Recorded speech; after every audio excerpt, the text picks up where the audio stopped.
Afternoon, all of you. Today we start the last topic of this chapter, training in sports. Training in sports के अंदर हम basic जो है इसका meaning of training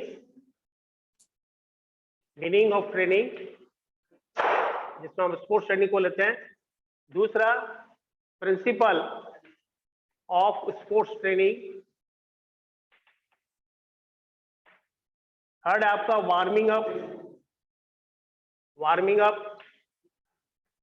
क्या होता है, इसके कौन से टाइप्स होते हैं, टाइप्स ऑफ वार्मिंग अप।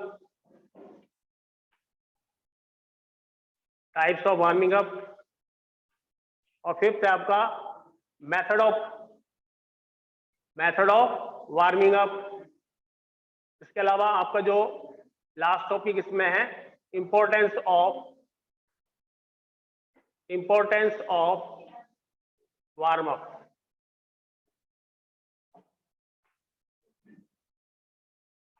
ये आपको टॉपिक देखना है। बाकी इसमें डोपिंग एंड स्पोर्ट्स जो टॉपिक इसके साथ सब दे रहा है वो उसको नहीं करा रहे, ठीक है ना। तो आपको इतना ट्रेनिंग के विषय में और उसकी जो मेंस ट्रेनिंग के प्रिंसिपल, उसके बाद वार्म अप के टाइप्स, वार्म अप के मेथड कौन कौन से हैं और इंपॉर्टेंस ऑफ वार्म अप, आपको इतना ही देखना, ठीक है। अगर जनरल डोपिंग का क्वेश्चन पूछ भी लिया जाता है तो आप जनरल डोपिंग के बारे में बता सकते हैं। Doping is the enhanced substances होते हैं जो प्रोहिबिटेड बाय वाडा होता है, यानी कि उसको मना होता है, बैन लगा होता है, फिर भी एथलीट जो होता है अपनी परफॉर्मेंस को इंक्रीज करने के लिए, बढ़ाने के लिए कुछ ऐसे सब्सटेंसेज ड्रग्स लेता है जिसकी उसकी इंडोरेंस बढ़ जाती है, उसकी स्पीड बढ़ जाती है, उसकी स्ट्रेंथ बढ़ जाती है, जो कि वाडा द्वारा प्रोहिबिटेड है। अगर वो सब्सटेंसेज अगर यूज करता है, दैट्स कॉल्ड बी डोपिंग।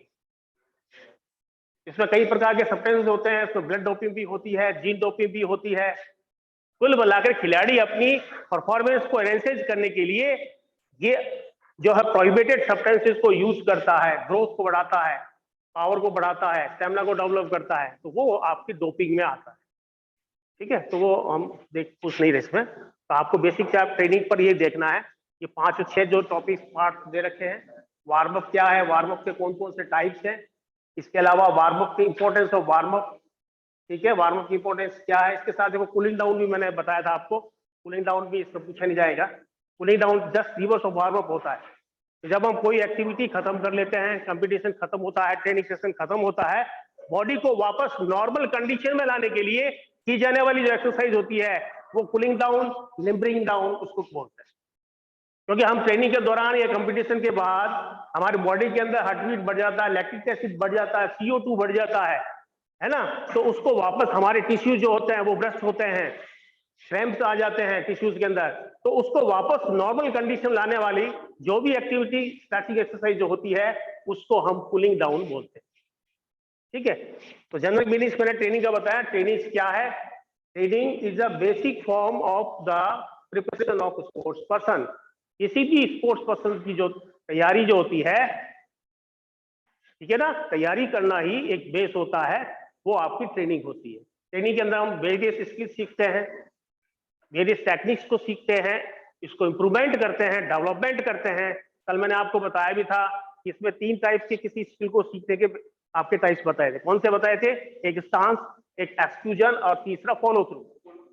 कईयों में थोड़ा चेंज भी हो जाता है। तो बेसिक 3 चीजें होती है कि आप अपना स्टांस कैसे लेंगे।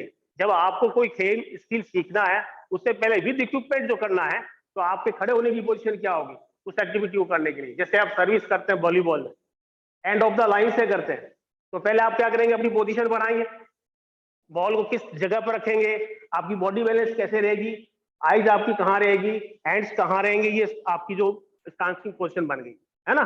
बॉल इन द एयर, अब यहाँ एक्सक्यूजन होता है। जब बॉल आप इन द एयर करते हैं और फिर दूसरे एंड से स्मैश मारते हैं अपोनेंट्स के अंदर, है क्लियर द नेट, तो वो आपका एक्सक्यूजन हो गया, क्रिया करने की स्थिति हो गई।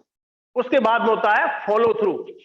फॉलो थ्रू में क्या करेगा, सर्वर जो होता है जब सर्विस कर देता है उसके बाद वो बैक ग्राउंड के अंदर अपनी पोजीशन ले लेता है। उससे पहले वो नहीं ले सकता, सर्विस करने के बाद ही वो एंट्री करता है ग्राउंड में। तो ये क्रिया करने के बाद की स्थिति हो गई और उस समय उसका ध्यान अपोनेंट्स के बॉल की तरफ ध्यान रहेगा।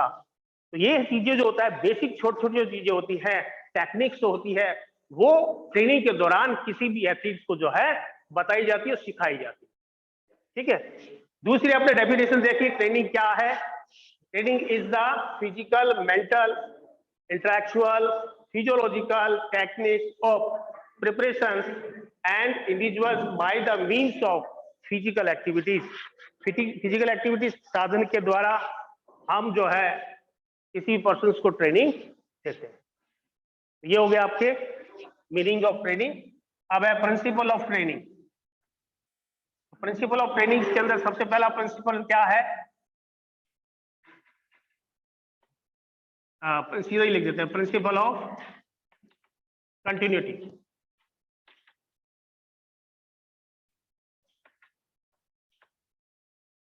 प्रिंसिपल ऑफ कंटिन्यूटी, तो यहां जब हम ट्रेनिंग देते हैं तो उस ट्रेनिंग के दौरान खिलाड़ी के सेशन में कंटिन्यूटी रहनी चाहिए। आपका जो भी शेड्यूल होता है, मॉर्निंग और इवनिंग सेशन है ना, उसको कंटिन्यू रहना चाहिए, उसको बिना किसी ब्रेक के जो है वो एक्टिविटी जो है ट्रेनिंग सेशन में चलती रहती है। अगर इसमें बीच में कहीं ब्रेक आता है तो उस खिलाड़ी की फिजियोलॉजी कैपेसिटी जो होती है वो ब्रेक डाउन हो जाती है। जैसे मान लीजिए आप स्ट्रेंथ डेवलप कर रहे हैं, स्टेमिना डेवलप कर रहे हैं, स्पीड डेवलपमेंट कर रहे हैं, अगर आपने उसमें ब्रेक दिया, वीकली में आप 2 दिन आए नहीं सेशन में, तो ये आपकी फिजियोलॉजी कैपेसिटी को भी डाउन कर देता है। इसलिए बिना किसी ब्रेक के ये जो ट्रेनिंग है वो कंटिन्यूटी रेगुलरली जो है होनी चाहिए, नहीं तो उसकी पोजीशन स्टैटिक रह जाएगी। ठीक है, तो ये पहला प्रिंसिपल है कि प्रिंसिपल ऑफ कंटिन्यूटी। दूसरा है प्रिंसिपल ऑफ ओवर, या हम प्रिंसिपल ऑफ लोड भी कह सकते हैं इसको।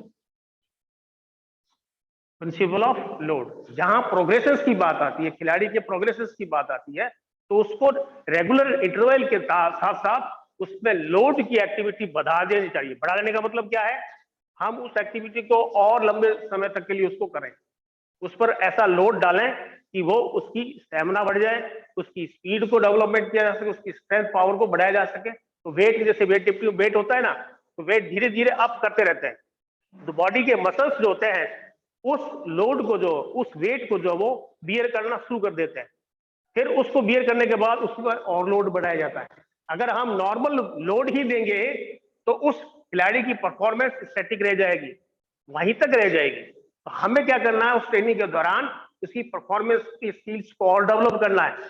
तो डेवलप करने के लिए हम क्या करेंगे, उस पर समय समय पर लोड देते रहेंगे, एक्टिविटी को बढ़ाते जाएंगे, टाइम ड्यूरेशन को बढ़ाते जाएंगे, जिससे कि उसके सारे जो फिजिकल कंपोनेंट्स हैं वो डेवलप हो सके। तो समय लोड देना भी आवश्यक है। उसके बाद principle of individual differences. Principle of individual differences,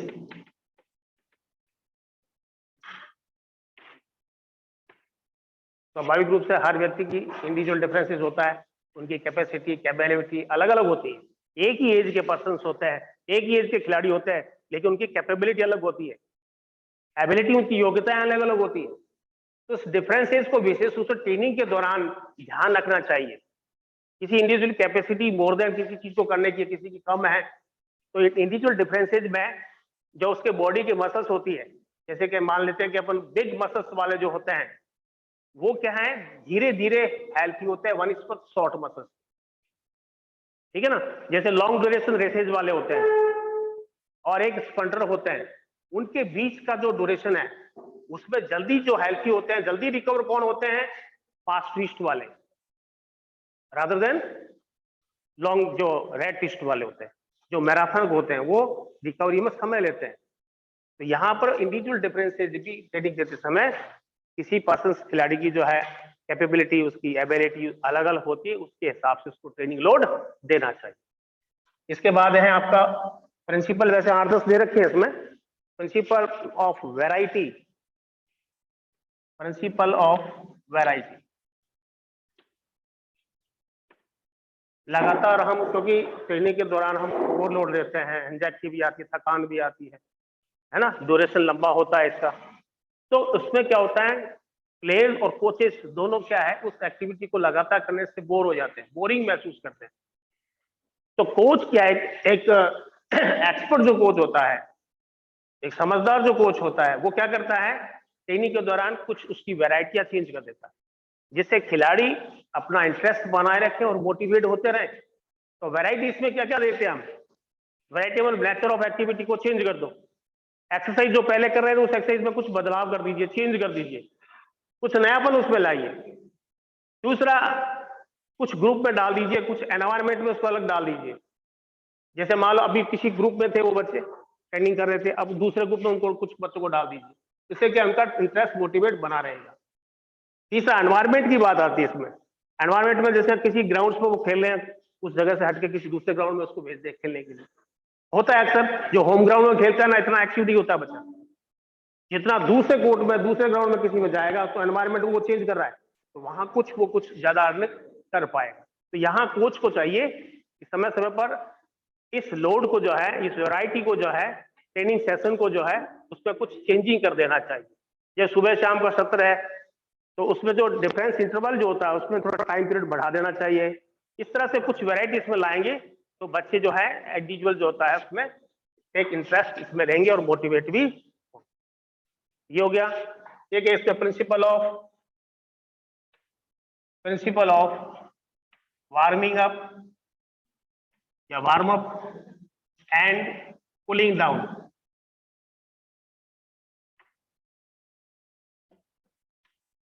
ये भी एक प्रिंसिपल है आपका। वार्म अप क्या होता है? कोई भी कंपटीशन में पार्ट लेते हैं, ट्रेनिंग में करते हैं, उससे पहले बॉडी को जो है टेम्परेचर देना होता है, गर्माना होता है। उस कंडीशन में हमारा टेम्परेचर 1 से 2 डिग्री तक बढ़ भी जाता है, इंक्रीज भी हो जाता है। तो वो उस कंडीशन, प्लेइंग कंडीशन में आना, उसके लिए जो भी पहले जो हम एक्टिविटी करते हैं, बॉडी को वार्म करना, मसल्स को टोन अप करना, है ना, ये हमारे कंपटीशन से प्योरिट पहले होता है, तो उसको हम वार्म अप कहते हैं। तो यहाँ वार्म अप में भी इस चीज का भी ध्यान रखा जाता है ट्रेनिंग देते समय कि उसका जो वापस कूलिंग डाउन भी होना चाहिए, है ना। हाई रेंज पे चला गया, लैक्टिक एसिड बढ़ गया, तो वापस को कूलिंग डाउन एक्सरसाइज करवाएं जिससे वो वापस नॉर्मल कंडीशन में आ जाए, पहले वाली कंडीशन में आ जाए। तो वो होता है आपका कूलिंग डाउन। ठीक है, तो ये वार्म अप और कूलिंग डाउन प्रिंसिपल पर भी ट्रेनिंग बेस्ड होना चाहिए। इसके अलावा इसमें दे रखा है आपके rest and recovery. Rest and recovery,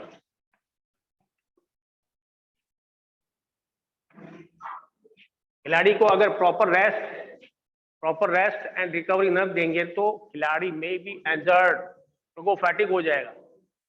बीच बीच में जो भी हम ट्रेनिंग देते हैं, ट्रेनिंग सेशन के बीच में प्रॉपर इंटरवल होना चाहिए। इंटरवल का मतलब उसको प्रॉपर रेस्ट देना चाहिए। अन्यथा अगर खिलाड़ी को कंटिन्यूटी रखेंगे, किसी एक्टिविटी में इन्वॉल्व रखेंगे, तो वो फैटिग हो जाएगा, और फैटिग होने की कंडीशन में उसको इंजरी में भी हो सकती है। तो इसलिए इस बात का भी इसमें ट्रेनिंग सिस्टम में ध्यान रखना चाहिए कि खिलाड़ी को प्रॉपर रेस्ट एंड रिलैक्सेशन जो होता है, रिकवरी पीरियड जो है, उसको दिया जाना चाहिए। ठीक है, इसके अलावा इसमें एक और पॉइंट आपका प्रिंसिपल ऑफ साइक्लिसिटी, ये भी इंपॉर्टेंट है। प्रिंसिपल ऑफ साइक्लिसिटी, कल मैंने बताया भी था आपको। प्रिंसिपल ऑफ साइक्लिसिटी, इसके बेस के आधार पर ट्रेनिंग जो है हमें किसी भी एथलीट्स को देनी चाहिए। इसके अंदर आपके 3 टाइप की ट्रेनिंग सेशन बता रखे हैं। एक आपका बता रखा है इसमें मैक्रो साइकिल, दूसरा है मैसो साइकिल, और तीसरा है माइक्रो साइकिल। ये 3 सेशन इसमें दे रखे हैं ट्रेनिंग के। उस बेस को ध्यान में रखते हुए हमें ट्रेनिंग जो है दी जाए, जिससे कि खिलाड़ी की परफॉर्मेंस लेवल को जो है इंप्रूव किया जा सके। तो उसमें हम देखते हैं मैक्रो में आपके 6 to 12 मंथ की ये सेशन ट्रेनिंग होती है। उसके बाद आपके जो मैसो साइकिल जो होती है 3 to 6 वीक होती है, और माइक्रो जो साइकिल होती है वो 3 to 10 डेज होती है। इस प्रकार से ट्रेनिंग सेशन को क्लासिफाइड करके हम किसी भी एथलीट को जो है ट्रेंड करते हैं, ट्रेनिंग देते हैं। ये आपके बेसिक जो है, आपको 3 या 4, 5 जो भी पूछे जाए, इनमें से आपको कोई भी प्रिंसिपल ऑफ जो ट्रेनिंग मेथड आपके हैं उनको बताना। उसके बाद आता है नेक्स्ट टॉपिक आपका, ये हो गया ट्रेनिंग और ट्रेनिंग के प्रिंसिपल। अब है आपका वार्म अप और उसके टाइप्स, वार्मिंग अप और उसके टाइप्स। वार्म अप को आपको पता ही है, वार्म अप क्या होता है? बॉडी को किसी कंपटीशन से पहले, ट्रेनिंग से पहले बॉडी को टर्न अप करना, बॉडी को गरमाना, मसल्स को टर्न अप करना, जिसके साथ हम इन्वॉल्व करते हैं फिजिकल, मेंटली और फिजियोलॉजिकल रूप से उसको तैयार करना, उस कंडीशनिंग में ले लाना जो उस एक्चुअल गेम की कंडीशन को फॉलो कर सकता है, उसका नाम है, उसी को हम कहते हैं वार्म अप। वार्म अप्स के दो टाइप्स हैं, टाइप्स ऑफ वार्मिंग अप।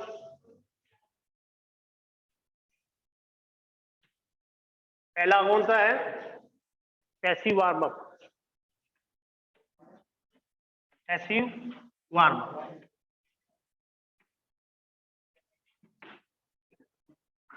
दूसरा आपका एक्टिव वार्म अप।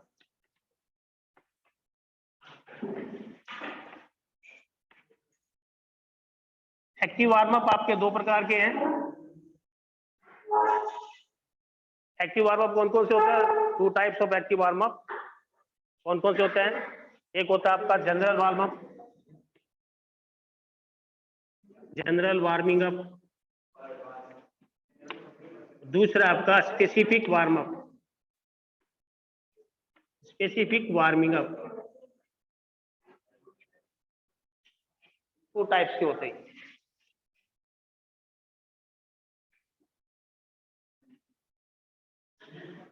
यहां देखिए पैसिव वार्म अप जो होता है, इसके अंदर हम कोई भी फिजिकल, बिना किसी, विदाउट फिजिकल एक्टिविटी के बॉडी को टेम्परेचर करते हैं, बॉडी को गरमाना करते हैं, बिना किसी फिजिकल एक्टिविटी के, without physical activity.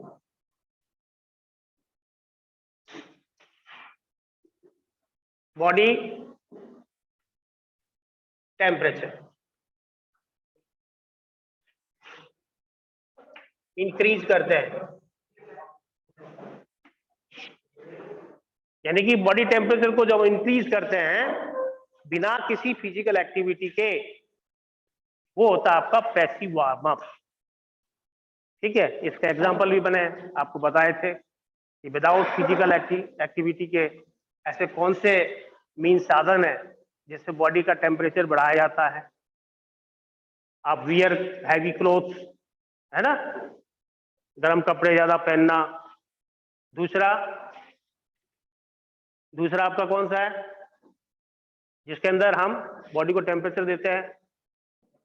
Hot bath, sunlight, stream bath, hot drinking water या टी, कॉफी जो भी है यूज करते हैं। तो ये साधन जो है जिसमें बॉडी को हम टेम्परेचर देते हैं, उस कंडीशन में बनाने किसी एक्टिविटी को करने के लिए तैयारी का जो वार्म अप होता है वो आपका वार्मिंग अप पैसिव में आता है। दूसरा आपका है एक्टिव वार्म अप with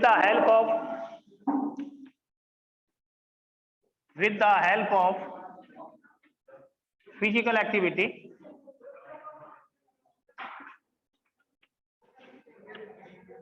जिसके अंदर हम slow running,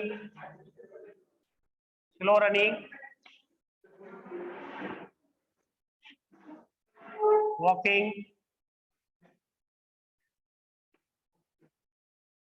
jumping, stretching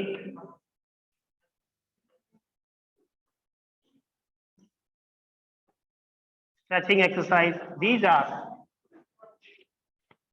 active warming up, जिसके अंदर हम इन्वॉल्व करते हैं फिजिकल एक्टिविटी को, जिसमें हम स्लो रनिंग है, जंपिंग है, वॉकिंग है, स्प्रिंटिंग है, जो उस ओरिजिनल कंडीशन में, उस खेल की कंडीशन के अनुसार हम शॉर्ट डिस्टेंस रेसेस करते हैं, है ना।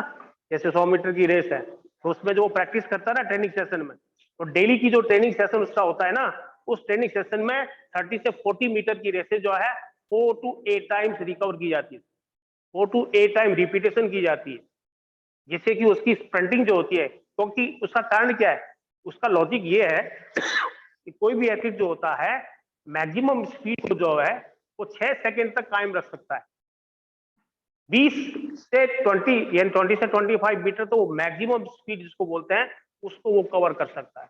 तो यहाँ स्पीड को जो बढ़ाते हैं, रिपीटेशन जो देते हैं 30 एंड 40 मीटर्स को डेली के हिसाब से ट्रेनिंग सेशन में 4 to 8 टाइम्स 10 टाइम्स भी जो उसकी कैपेबिलिटी पर डिपेंड करता है एथलीट्स की, उसके हिसाब से बढ़ाते हैं। तो ये एक्टिव वार्म अप में आता है, जिसके अंदर with the help of physical activity में हम ये इन्वॉल्व करते हैं।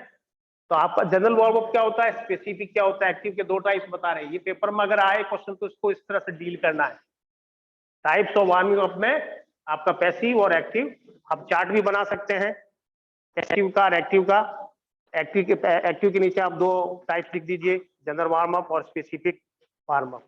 तो जनरल वार्म अप क्या होता है, जो हम कोई भी कंपटीशन और ट्रेनिंग से पहले बॉडी को टेम्परेचर देते हैं, मसल्स से टोन अप करते हैं, फिजिकल स्ट्रांग होते हैं, मेंटली स्ट्रांग होते हैं, फिजियोलॉजिकल स्ट्रांग होते हैं। तो ये सब जो होते हैं वो जनरल वार्म अप में, ठीक है। उसके बाद आता है आपका specific warm up. Specific warm up वो होता है जिसके अंदर उसका बेस आपका जनरल वार्म अप होता है। जनरल वार्म अप होने के बाद ही हम स्पेसिफिक वार्म अप करते हैं, जो किसी भी इवेंट एक्टिविटी को पर्टिकुलर एक्टिविटी के लिए ही किया जाता है। जैसे मैंने कल आपको एग्जांपल भी बताए थे, क्रिकेट में हम देखते हैं बॉलिंग, फील्डिंग, कैचिंग, है ना। तो ये रिलेटेड एक्टिविटी हो गई उस स्पोर्ट्स गेम्स के रिलेटेड। फुटबॉल में ड्रिबलिंग, बास्केट में ले up shot, free up shot, ठीक है। बैडमिंटन है, आप क्या करते हैं, स्टेपिंग का गेम बैडमिंटन, इसमें आगे पीछे होते हैं, तो स्टेपिंग होता है, सर्विसिंग होती है। वॉलीबॉल में स्मैशिंग मारना होता है। तो ये फुटबॉल में हम किकिंग करते हैं, जब ग्राउंड में जाने से पहले हम बॉडी को स्पेसिफिक करते हैं।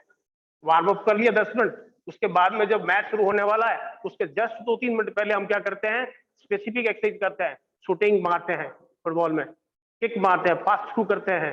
तो ये वो चीजें जो हमने सीखी ट्रेनिंग के अंदर जो सीखा रखी है, स्टाइल ट्रेनिंग मेथड जो सीख रखे हैं, उसी को लागू करना आप लोगों को गेम के अंदर। तो वो आती है जो एक्टिविटी पर्टिकुलर किसी गेम पर होती है, इवेंट पर होती है, जो वार्म अप के साथ होती है, बिना स्पेसिफिक से, बिना जनरल वार्म अप के नहीं होती है, ठीक है ना। तो वार्म अप इसमें इंक्लूड होता है।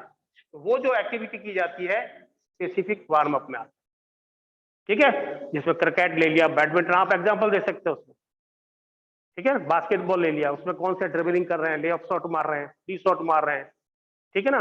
अब दूसरे आपको जो भी इवेंट स्प्रिंटिंग जैसे करते हैं, 100 मीटर दौड़ने वाला है, स्प्रिंटर होता है, वो क्या करता है, जब वो स्प्रिंट से पहले तैयारी करता है, वार्म अप तो होता ही है, साथ में स्पेसिफिक करता है।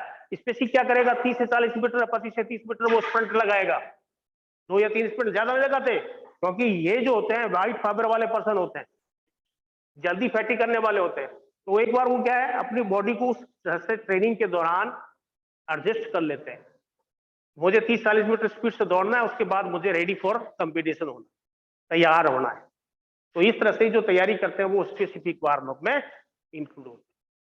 अब आता है आपका नेक्स्ट जो इसका पार्ट है, methods of warm up. Warming up के मेथड कौन कौन से हैं, ये फिर बात करें।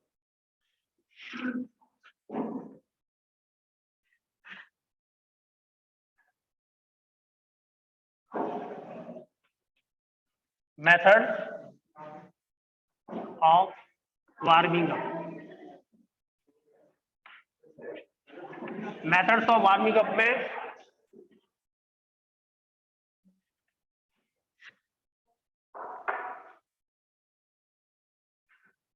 पहला मेथड जो है आपका general warming up, general warm up.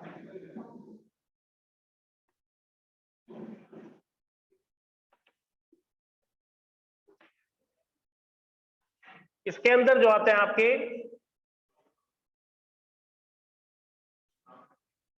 Slow running,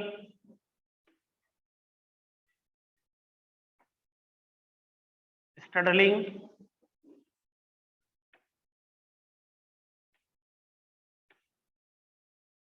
walking,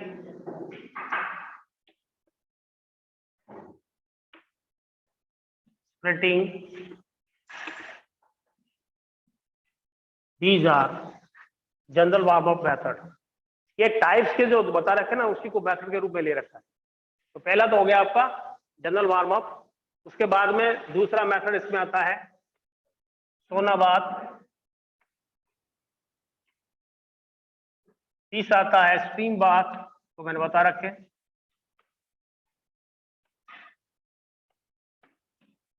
sun rays,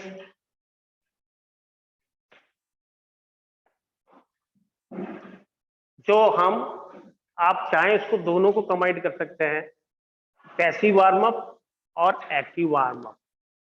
यही दोनों जो टाइप्स है वो आपके मेथड में इन्वॉल्व है। क्लियर हो गया ना? मेथड वही है जो इसके टाइप है। तो पैसिव जितने भी होते हैं, आप गर्म कपड़े पहन रहे हैं या सोना बाथ कर रहे हैं या सनरेज कर रहे हैं या आप स्टीम बाथ ले रहे हैं, हॉट वाटर गर्म पानी पीना,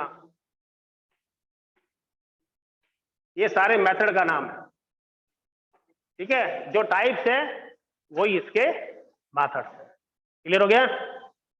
अब लास्ट इसका जो पार्ट बचा है, importance of warming up.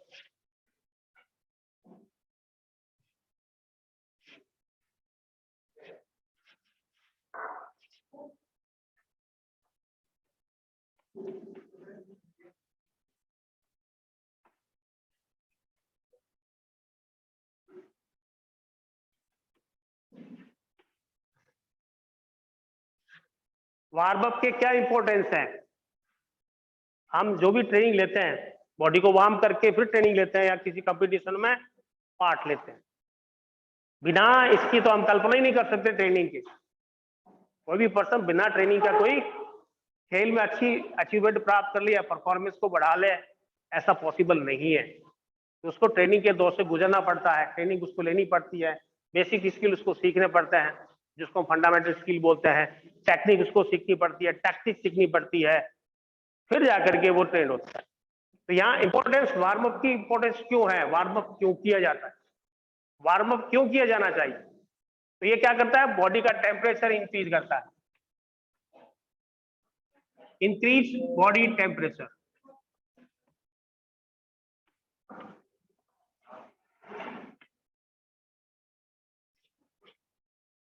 Increase body temperature. यहां वार्म अप के थ्रू हम देखिए, बिना वार्म अप बॉडी हमारी टेम्परेचर नहीं हो सकती है, बॉडी में टेम्परेचर नहीं, गरमाना नहीं होता, हम खेल के कंडीशनिंग में नहीं आ सकते। इसलिए वार्म अप करने से हमारी बॉडी टेम्परेचर में होती है, जिससे कम से कम इंजरी हो, क्योंकि जब बॉडी उस कंडीशन में आ जाती है खेल के, तो इंजरी कब होगी, फैटिक कम होगा। तो वार्म अप का इसलिए भी इंपॉर्टेंस है कि ये हमारी बॉडी टेम्परेचर को बढ़ाता है, जिसमें टेम्परेचर 1 से 2 डिग्री तक इंक्रीज हो जाता है। क्लियर? दूसरा आपका था इसमें इंप्रूव परफॉर्मेंस। Improve performance,